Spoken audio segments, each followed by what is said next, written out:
mi ngoog député diaspora ñu xool ki nga xamante ni moom moo di Aliou Sall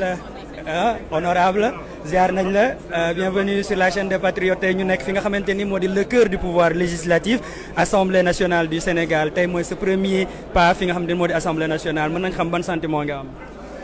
Waaw, sentiment de fierté déjà enfin merci et je salue tous les téléspectateurs de notre chaîne Jotna Média di leen wax tey sunu mbégte parce que c'est quand même un jour historique tant sur le plan de notre parti politique que sur le plan personnel et de manière générale historique dans le sens où yàlla dogal na ñu nekk député pour la première fois historique aussi dans le sens où de l'histoire politique du Sénégal c'est la première fois qu'on voit une cohabitation à l'Assemblée nationale depuis que l'Assemblée nationale existe 82 contre 83 députés qui se jouent à presque rien. On peut même dire qu'on est en ballottage. Et ça, Inch'Allah, on va essayer de voir avec le premier jour pour lequel on va installer le bureau, avec l'installation du président et le bureau de manière générale, voir à peu près de ce qui va sortir, Inch'Allah, et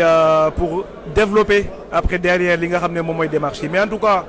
notre présence aujourd'hui ici, ce qu'il symbolise par rapport à cette rupture-là, et par rapport aux 82 députés que la coalition a, c'est vraiment d'apporter une assemblée de rupture.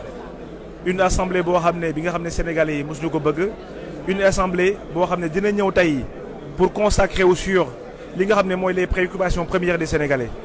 Que sont tey Sénégalais bi ñu xool la cherté de la vie nan la ñuy xool pour indi ci askan wi xool aussi par rapport ak secteur santé bi nga xam ne dafa feebar nan la ñuy def pour Sénégalais yi mën a faju xool aussi li nga xam ne moo ni le chômage des jeunes comme on dit ce pays-là est composé de plus de 2/3 qui ont moins de 35 ans et qui sont oubliés dans toutes les politiques publiques. L'idée c'est de faire en sorte que ces jeunes-là en tout cas et toutes les premières lois de finances qu'on votera dans cette assemblée et qui sera orientée sur li nga xam ne c'est des choses primaires en tout cas pour que le Sénégalais bi nga xam ne moom moo ñu indi fii que le Sénégalais qui a tant souhaité qu'il y ait cette cohabitation pour ñu mën a gis seen bopp dans ça. Et Inch'Allah bu ñu falee bureau bu pare on va voir une autre assemblée. On va voir le changement du visage de l'Assemblée nationale. Et encore une fois